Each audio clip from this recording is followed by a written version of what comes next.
Christmas dinner. The scent of honey-glazed ham and rosemary potatoes filled the room. The fireplace crackled softly, and Bing Crosby crooned in the background. It looked like a picture-perfect holiday, until my brother Jason stood up, tapped his glass with a fork and said, "We voted, and we all agree that it's better if you just disappear." Silence. Then laughter. Actual laughter. Mom leaned back in her chair, swirling red wine in her glass like a movie villain, and added with a smirk, "We'd all be better off without you, Kelly." Even Grandma chuckled. I looked around the table. 12 people. 12 faces I had grown up with, shared holidays with, made sacrifices for. And not a single one looked surprised. Not one looked concerned. Jason grinned. That smug little grin he always wore when he thought he'd won something. "We're not saying you should, die or whatever," he added, waving his hand dismissively. "Just disappear. Move away. Stop coming to family things. Let it go." Let it go? Like I was the problem. I sat still, hands in my lap, heart pounding like a drum in my ears. But my face? Calm, cold even. Because I'd prepared for this. I'd known it was coming. I reached into my bag and pulled out a simple black folder. It wasn't flashy. It didn't need to be. Just the weight of it hitting the table made everyone stop laughing. "What's that?" Jason asked, his voice tight now. I didn't answer, just slid the folder across the table until it stopped in front of him. "You wanted me gone," I said, finally meeting his eyes. "So here, Merry Christmas." He hesitated, then opened it. The change in his expression was almost too good to be real, like watching a stage actor go from cocky to confused to pale all in 30 seconds.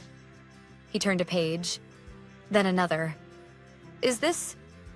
"Yep," I said calmly. "It's all real." Jason's wife leaned over his shoulder, her face twisted. "What the hell is this?" Before anyone else could react, Mom slammed her wine glass down. "Kelly, what did you do?" I smiled. "Nothing, just brought the receipts, literally." They didn't know it yet, but that folder was gonna crack their perfect little world wide open. But before I tell you what was inside, before I tell you why Jason screamed and why Mom nearly passed out, I need to tell you how we got here. Because this wasn't about Christmas. This wasn't about one dinner gone wrong. This was years in the making. Years of me cleaning up their messes, staying quiet, being the responsible one while they treated me like the family doormat. See, I was never the golden child. Jason was. He could light the house on fire, and Mom would blame the lighter. I, on the other hand, could sneeze too loudly and get accused of ruining dinner. My whole life, I was the one who handled things. Bills, emergencies, bailouts. I was the one who stayed late when Dad got sick, who paid off Grandma's nursing home fees, who helped Jason pay his mortgage 3 times. But in return, snide comments, passive-aggressive digs. "You think you're better than us, don't you?" No thank you cards, no acknowledgement, just expectations. It didn't happen all at once. It started small. One favor here, a few $100 there. Just until next month. We're good for it. But next month never came. And eventually, the guilt trips became routine. You don't have kids, Kelly. You can afford it. You're so lucky not to have responsibilities. We're a family. Families help each other. But somehow, I was always the only one helping. I lived in a small apartment, worked 60-hour weeks, and drove a car that rattled if I went over 60. Jason drove a Tesla. Mom took 2 cruises a year. And yet, I was the one they pitied. And when I finally started saying no, that's when it shifted. Suddenly, I was difficult, cold, selfish. And now, here we were. Jason standing at the head of the Christmas table like some sort of budget Caesar, announcing my exile like it was a game show decision. We voted. As if I was ever given a chance to speak. But I didn't need a chance. I had the folder. And the folder? That was my vote. This story isn't about revenge. It's about truth. It's about finally seeing things clearly without the fog of guilt or obligation. It's about knowing your worth, even when the people closest to you try to bury it under a pile of tradition, manipulation, and expectations. You don't end up being the family scapegoat overnight. It happens slowly, like a slow leak in a tire. One favor turns into 5. One small loan turns into a financial sinkhole. One dismissive comment becomes the only way people talk to you.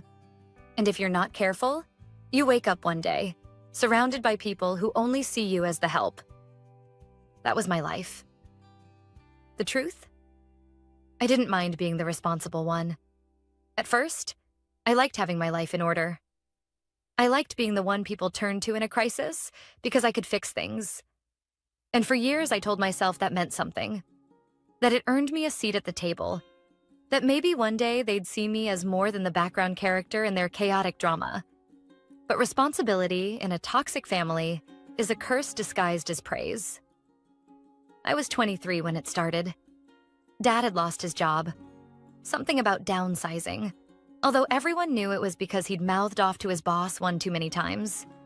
Jason, my older brother, had just totaled his second car in under a year. And Mom?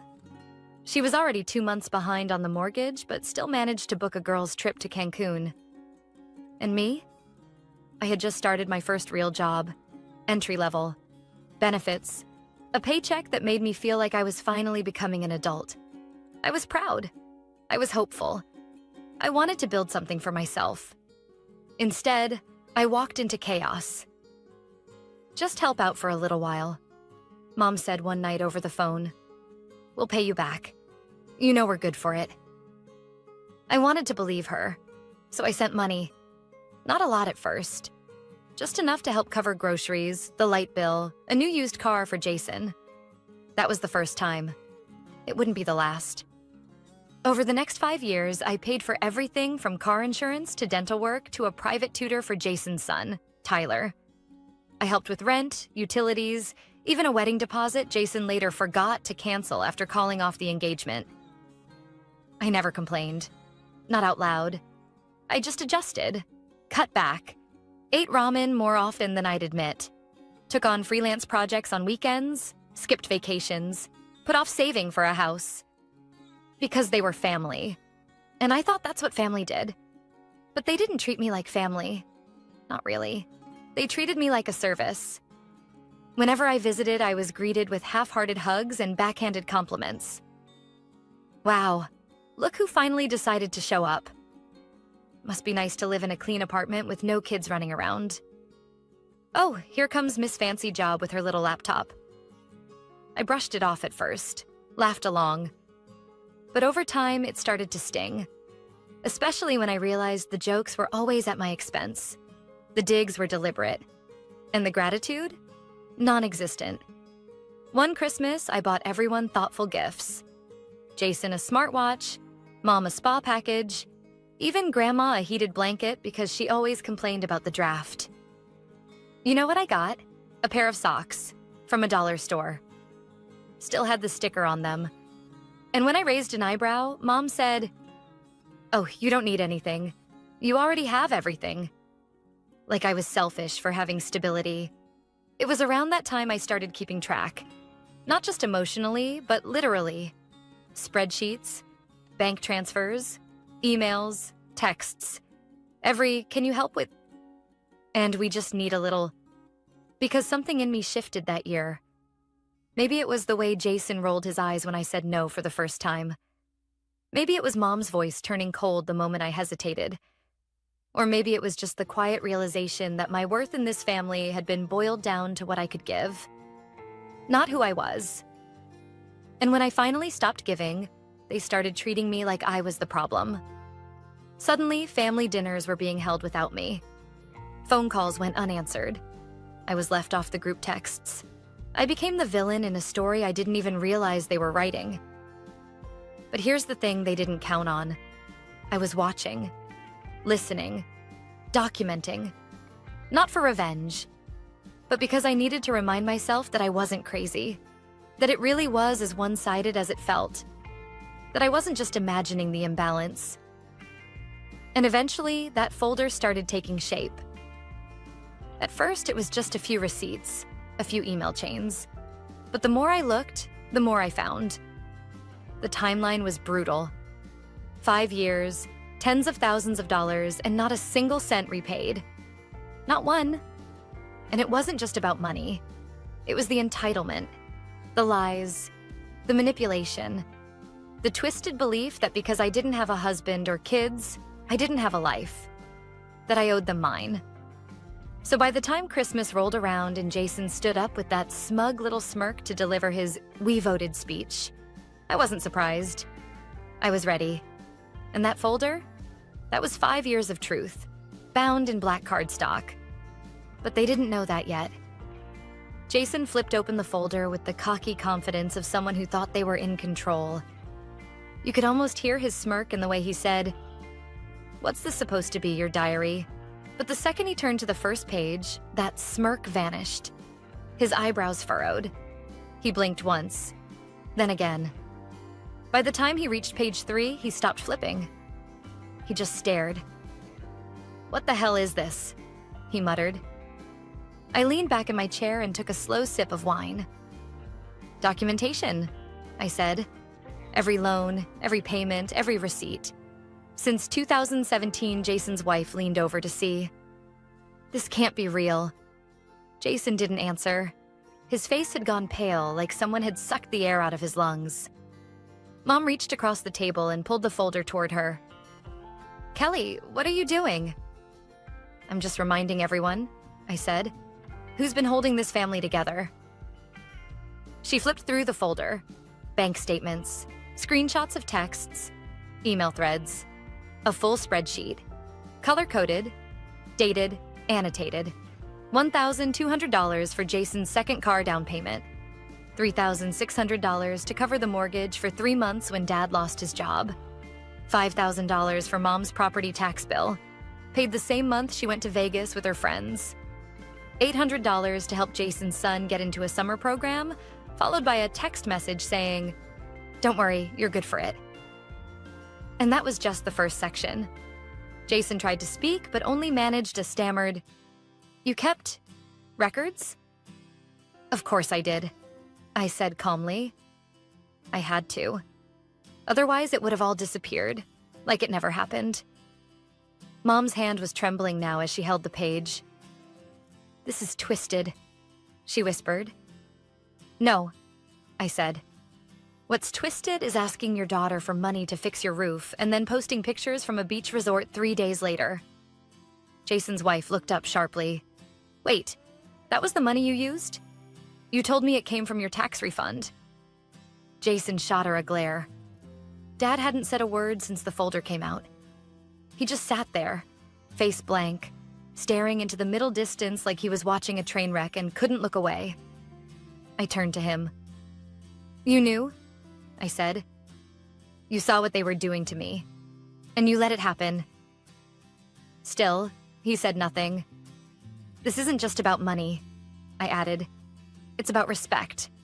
About how, for years, I was treated like the family's emergency fund, therapist, and emotional punching bag.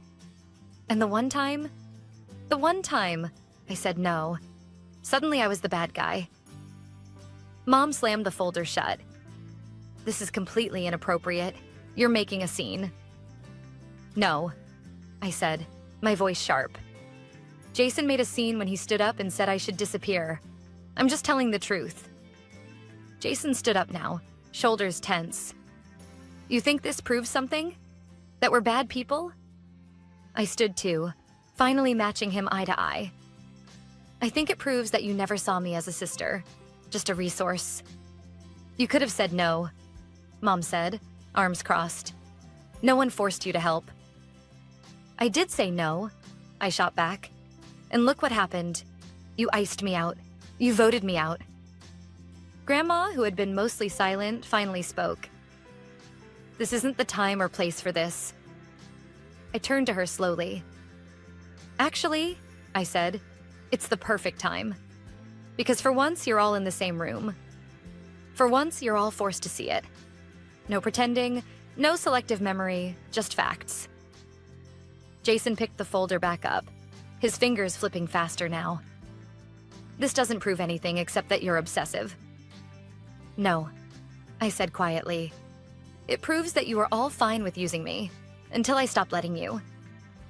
Then came the breaking point. Page 23. Jason paused.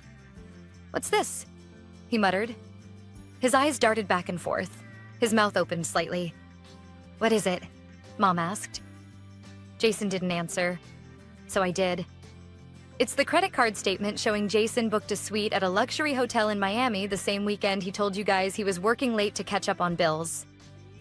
Jason's wife froze.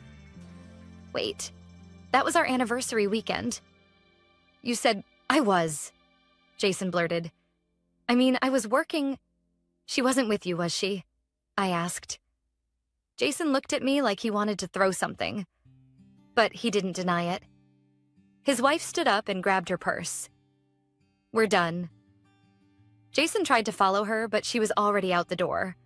The room was silent again, except for Mom. She whispered, You ruined Christmas. I looked at her, really looked at her, and then I said, calm as ever, no. I just stopped pretending. Silence hung in the air, heavy and suffocating. The folder lay closed on the table, its contents like a ticking time bomb that had just detonated. Jason's wife had stormed out, her departure leaving a void that seemed to echo louder than any words spoken. Mom sat rigidly, her hands clenched into fists on her lap, knuckles white. Dad stared at his plate, as if the mashed potatoes held answers to questions he couldn't voice. Grandma's eyes darted between us, confusion etched deep into her wrinkled features. I broke the silence. This isn't about revenge, I said, my voice steady. It's about accountability. Mom scoffed, a bitter sound. Accountability? For what? Helping your family? I met her gaze. Helping is one thing, being exploited is another. Jason finally spoke, his voice low and defensive. You could have said no. I did, I replied. And look where that got me. Grandma leaned forward, her voice trembling. Kelly, dear, families have ups and downs. We argue, we make mistakes, but we come together in the end. I sighed, the weight of years pressing down on me. This isn't a simple argument, Grandma. It's a pattern. A cycle of taking without giving, of expecting without appreciating. Dad finally looked up, his eyes tired. Maybe we did rely on you too much, but we were struggling. And I understand that, I said. But struggling doesn't justify manipulation. It doesn't excuse treating me like a bank account with no feelings. Mom's voice rose, sharp and accusatory. So this is your solution? Airing our dirty laundry at Christmas dinner? I stood, the chair scraping against the floor. No, this is me setting boundaries. This is me saying enough. Jason's face twisted in anger. You're blowing this out of proportion. Am I? I asked, pulling out another envelope from my bag. This contains the legal documents revoking my financial responsibilities to this family. Power of attorney, emergency contacts, all of it. Effective immediately. Mom's mouth opened, then closed, speechless. Dad looked away, shame flickering across his face. I won't be manipulated anymore, I continued. I won't be guilted into sacrificing my well-being for people who only see me as a means to an end. Grandma reached out, her hand trembling. Please, Kelly, don't do this. I gently stepped back. I have to, for my own peace. With that, I turned and walked out, leaving behind the stunned silence, the cold food, and the remnants of a family that had long since stopped being one. When I stepped outside that night, the cold hit me like a wall.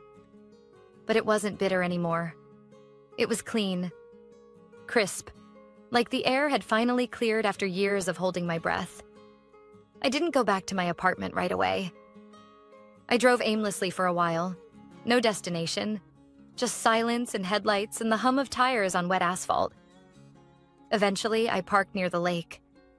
The one Dad used to take me to when I was little, before everything got complicated. The water was still, black as ink.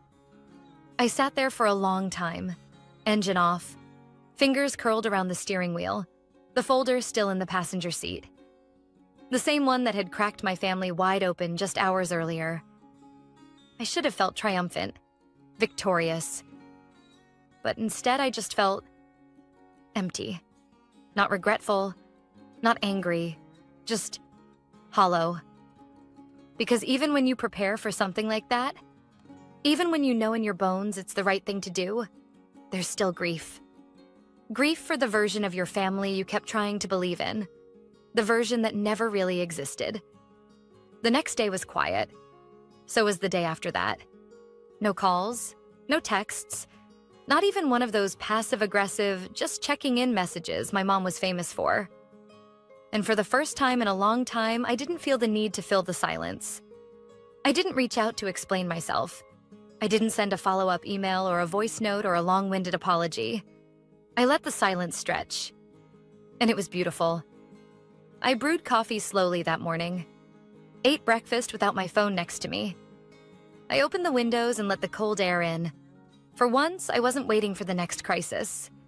I wasn't checking my bank app to see what damage had been done overnight. I wasn't walking on eggshells. I just existed. I started doing small things for myself, things I hadn't made time for in years. I rejoined the gym I'd canceled 3 years ago to help Jason pay his electric bill. I made a dentist appointment. I went to the bookstore and wandered through the aisles without checking the price of every paperback. I started therapy. Not because I felt broken, but because I didn't want to become bitter. Because I didn't want to walk around with a hardened shell for the rest of my life. I wanted to understand what made me believe I owed everyone everything. Why it took so long to say no. Why it felt like betrayal to choose myself. And slowly, things began to shift. I stopped apologizing when I wasn't at fault. I stopped over-explaining my boundaries.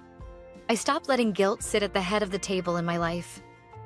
About a week after Christmas, I got my first message. It was from Jason. "You made your point. Now undo the damage. Mom hasn't stopped crying. Dad's blood pressure is up. You really want that on your conscience?" I stared at it for a while, then deleted it without replying. 2 days later, another text. This time from Mom. "It's time to move on." We were all emotional. But family is family. We can't just erase each other. No apology, no ownership. Just expectations. Again, like the last 15 years hadn't happened. And again, I said nothing. I changed my emergency contacts. I froze the joint savings account they'd somehow still had access to. I set up mail forwarding and started looking at apartments in another city, one I'd always dreamed of living in but never dared to pursue because I felt tethered. Not anymore. I began to rebuild a life where I wasn't defined by what I gave up for others. I went out with friends I hadn't seen in ages. Friends I'd distanced myself from because I was always too busy with family emergencies. They welcomed me back like I'd never left. I laughed, genuinely laughed. I posted a photo of us at dinner on Instagram. No captions, just smiles.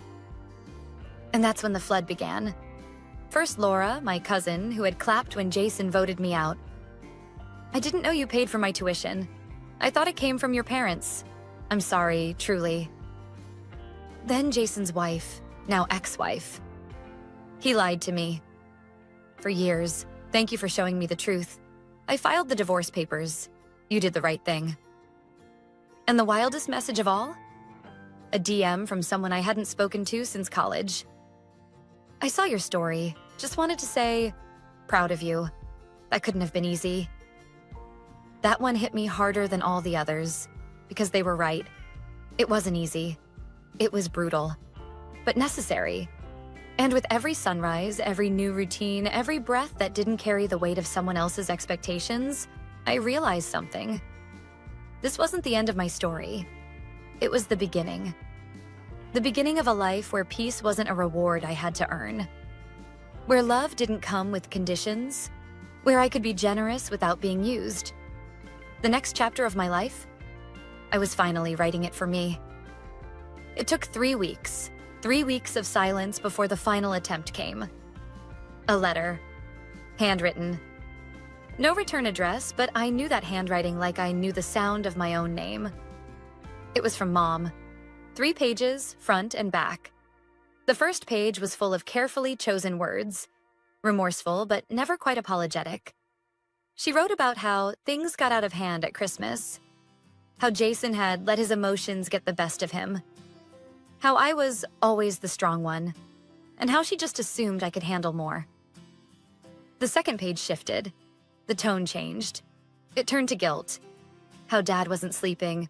How Grandma had been asking about me daily. How Ellie, Jason's daughter, kept saying Christmas felt weird this year. And the third page? The third page was the hook. They were behind on their mortgage. Dad's medication wasn't covered. Jason's ex-wife was demanding spousal support. They just needed a little help to get through this rough patch. Just one more time, she wrote. We'll never ask again. I read it all twice. Then I folded it neatly and dropped it in the trash. Not out of spite, but because I had finally, truly understood. They didn't miss me. They missed what I gave them. Access, dependability, a steady backup plan with a pulse. It wasn't love. It was utility. And I'm not a utility. The truth hit hard that night, but not like it used to. There were no tears, no pacing around the room, no second-guessing whether I had gone too far. Just a quiet calm, the kind that comes after a long storm. I poured a glass of wine, sat by my small fireplace, and thought back to that night. Christmas dinner, the moment Jason stood up and said I should disappear. The irony is, I did. Just not in the way they hoped. I disappeared from their narrative. From the role they'd written me into years ago. The reliable one, the financially stable one, the childless one who could afford to give. I walked off their stage, left the script in flames, and they had no understudy. A week later, I got a call from an unknown number. I let it ring out. No voicemail. Then came a text. Please, Dad's in the hospital. I thought you'd want to know. Jason. He didn't say what happened. He didn't apologize. He just used the one card he thought I couldn't ignore. And I didn't. I sat with it. I let myself feel it. And then I decided something important. I wasn't going to let biology override boundaries. If Dad wanted me there, he could have picked up a phone himself. If Mom had meant what she wrote, she would have started with, I'm sorry, not we need. Instead of replying, I called the hospital myself. Asked for the floor nurse, confirmed he was stable. And that was enough. I no longer needed to show up to prove I cared. I could care without sacrificing myself. They hated my silence more than any speech I could have given. A few days later, I accepted a job in another city.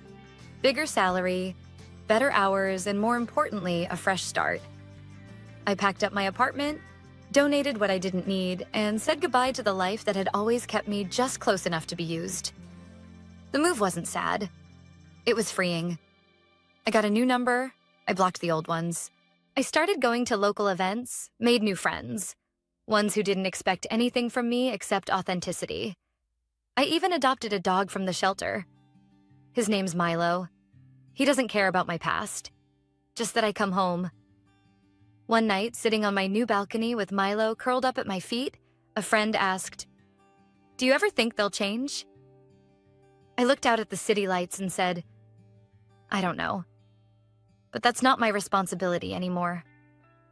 She nodded. "Do you miss them?" I thought about it. About the moments that could have been, not the ones that were. Sometimes, I said, but I miss the idea of them more than the reality. And that's the truth. You don't walk away from a family like mine without scars. But you also don't heal by staying. Sometimes the most loving thing you can do for yourself is to stop bleeding for people who never even noticed you were cut. So here I am. No more folders, no more spreadsheets.